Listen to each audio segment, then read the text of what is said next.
Hello दोस्तों, एक बार फिर से आप सभी का स्वागत है आपके अपने YouTube channel forgotten history of India में। देखिए भाई, आज हम लोग जो चर्चा करने वाले हैं वो है ट्रुथ बिहाइंड यूपीएससी और एनी अदर प्रिपरेशन।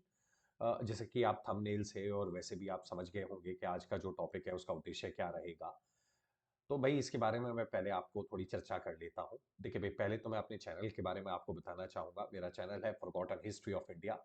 आप लाइफ में इतिहास की कोई भी घटना जानना चाहते हैं, स्पेशली ऐसी घटनाएं जिनके बारे में शायद लोग उतनी चर्चा नहीं करते, तो उसके लिए भाई आप बिल्कुल सही प्लेस पर आए हुए हैं। आप जैसे कि चैनल के नाम से भी आपको पता लग रहा होगा, फॉरगॉटन हिस्ट्री ऑफ इंडिया इस चैनल का नाम है। देखिए, इसमें वो मैं भारतीय इतिहास के वो स्वर्णिम कहानियां कह लीजिए, वो किस्से कह लीजिए जो शायद आपसे नहीं कहे गए हैं, उनको यहाँ पर आप तक लाने का प्रयास करता हूँ। आज हमारा जो टॉपिक रहेगा वो थोड़ा इतिहास से थोड़ा हटके रहेगा, क्योंकि भाई मैं एक प्रोफेशनल टीचर भी हूँ और मैं कई अलग अलग प्लेटफॉर्म्स के ऊपर पढ़ाता भी हूँ। तो वहां पर मैं एक बात कॉमनली बच्चों के अंदर नोटिस ये करता हूँ कि अक्सर बच्चों के दिमाग के अंदर ये प्रश्न रहता है कि सर, तैयारी जो है यूपीएससी कह लीजिए या किसी और अन्य एग्जाम की कह लीजिए, वो एक्चुअल में की कैसे जाती है। अब देखिए, है क्या कि ये वीडियो आपके कन्वेंशनल वीडियो से बिल्कुल अलग रहेगा। अलग कैसे रहेगा?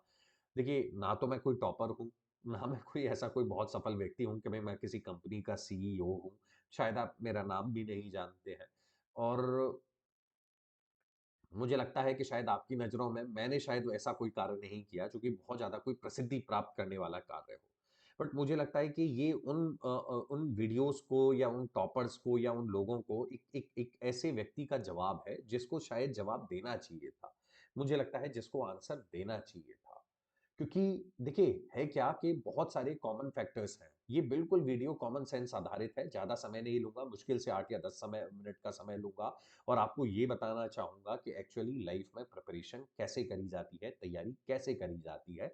देखिए, वो एक जनरल कॉमन सेंस वाली बेसिक के ऊपर चलेंगे, बजाय इसके कि मैं आपको बताऊँ कि मैं फलाना एक्सपर्ट हूँ, मैं नीले मोजे पहन के गया, मेरी जेब में पीला रुमाल था और मैं सेलेक्ट हुआ, सुबह 4 बजे जग के ही सेलेक्ट होंगे, रात को 12 बजे तक जग नहीं, ऐसा कुछ भी नहीं है। हम लोग अभी उसके बारे में चर्चा करेंगे, तो आइए इसके बारे में चर्चा करते हैं। एक बार फिर से चैनल को बता दूं, चैनल है forgotten history of India and I welcome you all again and again. सबसे पहला प्रश्न कि तैयारी क्या होती है और कैसे करी जाती है। देखिए, हर किसी विद्यार्थी के दिमाग के अंदर या पेरेंट्स कह लीजिए, गार्जियन कह लीजिए, कोई भी कह लीजिए, भाई सभी के दिमाग के अंदर एक प्रश्न अक्सर आता है कि सर, तैयारी क्या होती क्या है और करते कैसे हैं। तो देखिए भाई, पहला पॉइंट जो आप अपनी स्लाइड के ऊपर देख भी पा रहे हैं, मैंने ये लिखा है कि पहले तो भाई ये स्वीकारिए कि हर व्यक्ति जो इस धरती पर आया है उसकी बौद्धिक क्षमता अलग होती है। यानी कि इस धरती पर अगर 7 अरब लोग हैं, तो 7 अरब लोग 7 अरब तरीके से चीज़ों को सोचते हैं। हाँ, आप में और किसी दूसरे में सोचने की, समझने की क्षमता एक जैसी लगभग हो सकती है। बहुत सारी चीज़ों के ऊपर आप सहमत हो सकते हैं, किंतु एक नहीं हो सकते। जब भगवान ने, जब बनाने वाले ने, ईश्वर ने आपको समान नहीं बनाया, तो ऐसे में आप ये कैसे एक्सपेक्ट कर सकते हैं कि फलाने सिंह ने तैयारी कर ली, तो मैं भी तैयारी कर लूँगा? ऐसा नहीं होता, है ना? सभी के जीवन की मंजिल अलग होती है, सभी का जीवन जो है भगवान ने उसकी डेस्टिनी अलग बनाई होती है। इसलिए प्लीज़ समझदार बनिए, अपनी बौद्धिक क्षमताओं को पहचानिए। सिर्फ़ इसलिए आप किसी प्रिपरेशन में मत जाइए कि फलाने ने प्रिपरेशन करी तो मैं भी करूँगा, या उसने तैयारी करी तो मैं भी तैयारी करूँगा, है ना? समझदार बनिएगा, आप बुद्धिमान हैं, आप जीवन में बहुत कुछ अच्छा करने के लिए इस धरती पर आए हुए हैं, मनुष्य जीवन मिला है, भगवान के अंश हो आप, इससे बेहतर और इससे बड़ा आपको शायद किसी और प्रमाण की आवश्यकता नहीं है। दूसरी बात भाई, ये किसी भी तैयारी से पूर्व में, ये नहीं कि आप पढ़ना ही चाहते हैं, एग्ज़ाम ही तैयार करना चाहते हैं। मुझे लगता है ये सच हमेशा बताया जाना चाहिए कि आप एक ज़रूर एक वास्तविक प्रयास कर सकते हैं और भगवान कृष्ण ने भी गीता के अंदर ये बात बताई है कि आप अपना कर्म कर सकते हैं। कर्म प्रधान, कर्म आधारित ये दुनिया है, इसलिए प्लीज़ सिर्फ़ प्रयास करिएगा। इससे ज़्यादा आप कुछ कर भी नहीं सकते, इससे ज़्यादा कुछ हो भी नहीं सकता।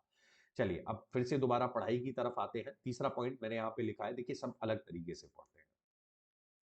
वन साइज फिट्स ऑल जो होता है, जिसमें एक ही व्यक्ति के लिए, सभी के लिए एक ही जो धारणा बनाई जाती है, भाई मैं उसके बिल्कुल सख्त विरोध में हूँ। क्योंकि मेरा मानना ये है कि एक ही चीज़ सभी के लिए कार्य नहीं कर सकती। सब अलग-अलग तरीके से सोचते हैं, सबकी समझने की क्षमता जो है वो अलग तरीके से होती है, इसलिए समझदार बनिएगा। आप भई शायद सुबह पढ़ने वाले होंगे, सुबह आप जग के पढ़ सकते हैं, कोई रात को जग के पढ़ सकता है। तो ऐसा कोई हार्ड एंड फास्ट कानून नहीं है कि सुबह पढ़ोगे तभी सफल होगे या रात को पढ़ोगे तभी सफल होगे या दिन में पढ़ोगे तभी सफल होगे, अन्यथा आप सफल नहीं हो सकते। मेरी बात समझिएगा, समझदार बनिएगा। उम्मीद है आपने बात स्वीकार की होगी कि मेरी बौद्धिक क्षमता शायद दूसरे की अपेक्षा अलग है। मैं जीवन में कुछ और करने के लिए भी बना हो सकता हूँ और मैं सिर्फ प्रयास कर सकता हूँ, इससे ज़्यादा कुछ नहीं है। चलिए, आगे चलें। इसके बाद देखिए एक इम्पोर्टेंट बात क्या है कि भ्रामक विज्ञापन और प्रचारों से थोड़ा-सा बचें।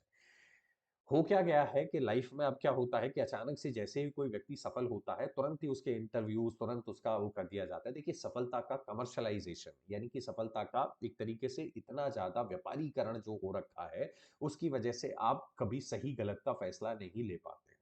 आपको लगता है कि यार अगर किसी व्यक्ति का जीवन उसी का धन्य होगा जो किसी परीक्षा को पास करेगा या किसी व्यक्ति ने अगर किसी बहुत बड़ी आईएएस, आरएएस या कोई बड़ी परीक्षा पास कर रखी है, तो उसका मतलब उसी का जीवन धन्य है ना? और अक्सर हमें यही बात बताई जाती है, लोगों द्वारा, समाज के द्वारा, सब यही बात करते हैं। कोचिंग इंस्टीट्यूशंस भाई कोचिंग इंस्टीट्यूशंस तो आप ये मान के चलिए कि उनका धंधा इसी बेसिस पे चल रहा है।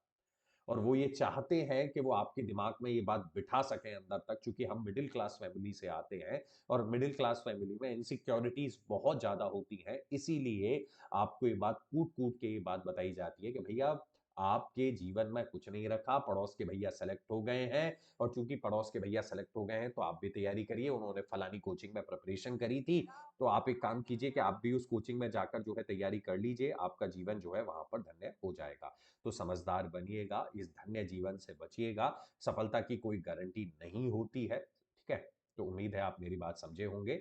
सिर्फ़ इसीलिए आप किसी एग्ज़ाम की प्रिपरेशन करने लगें या इस तरीके से रहने लगें कि भई कोई दूसरा सेलेक्ट हुआ है, तो आप भी सेलेक्ट हो जाएँगे, वो एक अलग बात है। तीसरा, देखिए एक और आजकल क्या है कल्ट वर्शिपिंग और होती है कि फलाने सर ने कहा है, फलानी मैडम ने कहा है, इसलिए भी होगा या नहीं होगा, हमें तो भई उन सर ने कह दिया हो जाएगा। या उन सर ने कह दिया कि नहीं आप में तो प्रतिभा ही नहीं है या कुछ ऐसे विद्वान सर आ गए हैं भई इस वक़्त इस यूट्यूब और उन सारी चीज़ों पर, जो शायद अगर भगवान भी इस धरती पर आ जाएँ, तो भी उसको 10 में से 2 अंक देकर फ़ेल कर दें। तो भैया आप ऐसे लोगों से बचिएगा, समझदार बनिएगा, भ्रामक विज्ञापन और दूसरों की होड़ करने से बचें। आप बुद्धिमान हैं, भगवान की दी हुई बुद्धि आपके अंदर है, इसलिए समझदार अवश्य बनिएगा। इसके बाद लास्ट बात जाते-जाते मैं आपको ये बोल के जाऊँगा कि ईश्वर पर विश्वास रखिएगा, धैर्य रखिएगा, आपकी की हुई मेहनत बेकार नहीं जाएगी। आप ईश्वर के न्याय पर भरोसा करिएगा, न्यायालय नहीं, न्याय पर। ठीक है? आपकी बौद्धिक क्षमता का विकास अवश्य हुआ होगा, चाहे आपको आपकी मंज़िल भगवान जाने शायद वो अभी ना मिले जो आप जिसके लिए प्रयासरत हैं, किंतु विश्वास रखें, भरोसा रखें। जीवन में सबसे बड़ी चीज़ यही भरोसा होता है। तो चलिए भई इसी आशा के साथ मैं इस वीडियो को छोटा रखता हूँ और आपसे निवेदन करता हूँ, कोशिश ये करिएगा आप अपने जीवन में प्रयास करिएगा और प्रयास से ज़्यादा जीवन में कुछ भी नहीं है। इसी को थोड़ा समझें। अगर वीडियो अच्छा लगे तो लाइक कीजिएगा, कमेंट कीजिएगा। अगर आपको सही लगता है या कोई सजेशन है, दोस्तों तक शेयर करिएगा, सब्सक्राइब करिएगा चैनल को and thank you once again for watching this video. आपके कोई भी सुझाव है तो प्लीज़ अवश्य बताइएगा। आप सभी का दिन शुभ हो। Have a great day. Bye bye.